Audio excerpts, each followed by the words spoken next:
Trading में सबसे जरूरी चीज क्या है? एक अच्छी स्ट्रैटेजी, बड़ा प्रॉफिट? शायद नहीं। आज हम उस एक चीज पर बात करने वाले हैं जिसे अक्सर नजरअंदाज कर दिया जाता है। और ये सिर्फ प्रॉफिट के बारे में नहीं है, ये है मार्केट में टिके रहने के बारे में, यानी सर्वाइवल। तो देखिए, ज्यादातर ट्रेडर्स जब शुरू करते हैं उनके दिमाग में एक ही सवाल होता है, मैं कितना कमा सकता हूं, राइट? लेकिन जो असली प्रोफेशनल ट्रेडर्स हैं उनका सवाल बिल्कुल अलग है। वो पूछते हैं, मैं इस मार्केट में कब तक टिक सकता हूं? तो चलिए आज थोड़ा सा इस माइंडसेट को शिफ्ट करते हैं। प्रॉफिट के पीछे भागने से हटकर सर्वाइवल पर फोकस करते हैं।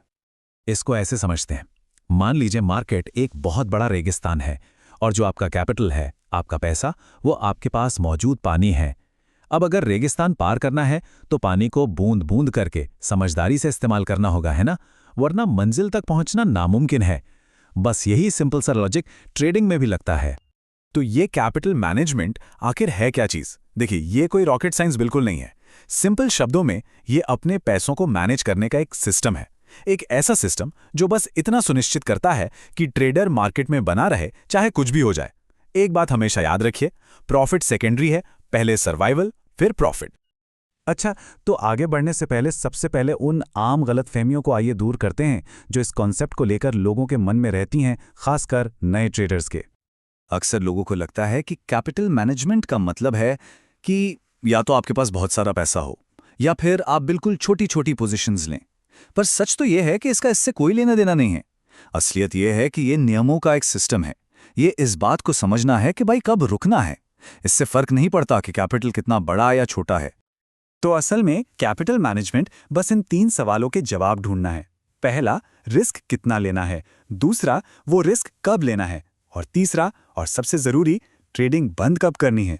देखा, ये गेम पैसे का नहीं, सही फैसले लेने का है। चलिए, थ्योरी तो बहुत हो गई, अब आते हैं असल मुद्दे पर, यानी कि इसके प्रैक्टिकल साइड पर। तो सेक्शन 2 में हम बात करेंगे एक 4 स्टेप सर्वाइवल सिस्टम की। बिल्कुल साफ, एक्शनेबल सिस्टम जिसे कोई भी फॉलो कर सकता है। ध्यान से सुनिए, ये 4 सिंपल स्टेप्स ट्रेडिंग का पूरा नजरिया बदल सकते हैं। नंबर 1, कैपिटल को 3 हिस्सों में बांटना है, सेफ्टी, ट्रेडिंग और लर्निंग। नंबर 2, हर एक ट्रेड का रिस्क पहले से ही फिक्स कर लेना है। नंबर 3, पोजीशन साइज दिल से नहीं, दिमाग से यानी मैथमेटिक्स से डिसाइड करना है। और चौथा, ड्रॉडाउन को समझना और उसकी रेस्पेक्ट करना, मतलब ये जानना कि कब ब्रेक लेना जरूरी है। और अब आते हैं उस एक गोल्डन रूल पर जिसे कभी भी नहीं तोड़ना है। वो है किसी भी एक ट्रेड में अपने टोटल ट्रेडिंग कैपिटल का 1 से 2% से ज्यादा रिस्क नहीं लेना। बस ये आपका कवच है, आपकी ढाल है जो बड़े नुकसान से बचाएगी। अब ये पोजीशन साइज कैसे निकालें? देखिए, ये कोई अंदाजे का खेल नहीं है, ये सिंपल मैथ है। फॉर्मूला बिल्कुल सीधा सा है। आपका रिस्क अमाउंट, उसे डिवाइड कर दीजिए एंट्री प्राइस और स्टॉप लॉस प्राइस के डिफरेंस से।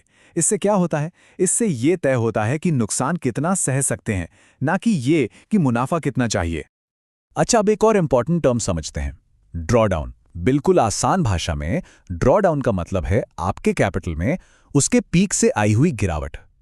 मतलब अपने हाईएस्ट पॉइंट से आपका अकाउंट कितना नीचे गया है। और अगर ये 20% या उससे ज्यादा हो जाए ना, तो समझ लीजिए कि एक रेड सिग्नल है, एक चेतावनी है। इसका साफ मतलब है अभी रुको और अपनी स्ट्रैटेजी को दोबारा आराम से देखो। तो चलिए अब अपने तीसरे सेक्शन में इन सब चीजों को एक्शन में देखते हैं। एक छोटी सी कहानी 2 ट्रेडर्स की, जिनके अंजाम बिल्कुल अलग अलग थे। देखते हैं कि इन नियमों को मानने या ना मानने से क्या फर्क पड़ता है। तो देखिए, एक तरफ है एक ट्रेडर जो कैपिटल मैनेजमेंट को फॉलो नहीं करता। एक ही ट्रेड में 30% का रिस्क और अंजाम सिर्फ 5 ट्रेड्स में अकाउंट साफ, कहानी खत्म। वहीं दूसरी तरफ है एक समझदार ट्रेडर। वो हर ट्रेड में सिर्फ 1% का रिस्क लेता है। पता है इसका क्या फायदा होता है? वो लगातार 10 लॉस झेलने के बाद भी मार्केट में जिंदा रहता है। उसके पास सीखने और अपनी गलतियों को सुधारने का टाइम होता है। तो यहां एक छोटा सा थॉट एक्सपेरिमेंट करते हैं। मान लीजिए 50,000 का कैपिटल है। अब 2 ऑप्शंस हैं। ऑप्शन ए, एक ही ट्रेड में 20,000 का रिस्क, और ऑप्शन बी, 20 अलग अलग ट्रेड्स, हर एक में 1,000 का रिस्क। कौन सा option long term survival ensure करेगा? आई थिंक जवाब बिल्कुल साफ है ना? और अब हम आते हैं अपने आखिरी सेक्शन पर, यहाँ हम इस टॉपिक को सिर्फ एक टेक्निक की तरह नहीं, बल्कि एक प्रोफेशनल ट्रेडर की कोर फिलॉसफी, उसके दर्शन के रूप में समझेंगे। तो आखिर सबसे जरूरी बात क्या निकल कर आती है? देखिए, टॉप ट्रेडर्स एक बात बहुत अच्छे से जानते हैं। स्ट्रैटेजीज बदल जाएंगी, मार्केट की कंडीशंस बदल जाएंगी, लेकिन एक चीज जो कभी नहीं बदलती वो है कैपिटल की सुरक्षा, और यही उनकी सफलता की असली नींव है। और जाने से पहले दो आम मेंटल ब्लॉक्स को भी क्लियर कर लेते हैं। पहला, छोटा अकाउंट होना बड़े रिस्क लेने का बहाना बिल्कुल नहीं है। और दूसरा, कॉन्फिडेंस मार्केट में नहीं चलता, यहां सिर्फ रूल्स चलते हैं। कॉन्फिडेंस एक वैलिड करेंसी नहीं है यहां। तो चलिए इस पूरी चर्चा के की टेकअवेज को फटाफट से रिवाइज कर लेते हैं। कैपिटल मैनेजमेंट एक सर्वाइवल सिस्टम है। 1-2% का नियम एक ट्रेडर का कवच है। पोजीशन साइज मैथ से तय होता है, उम्मीद से नहीं। ड्रॉडाउन रुकने का सिग्नल है। और हमेशा हमेशा प्रॉफिट टारगेट से पहले लॉस लिमिट फिक्स करनी है। और आखिर में बस एक लाइन में इस पूरी बात का सार, स्ट्रैटेजी पैसा बना सकती है, लेकिन सिर्फ कैपिटल मैनेजमेंट ही एक ट्रेडर को मार्केट में जिंदा रखता है। याद रखिएगा, यह सिर्फ एक नियम नहीं है, ये वो माइंडसेट है जो एक एमेच्योर और एक प्रोफेशनल ट्रेडर के बीच का फर्क तय करता है।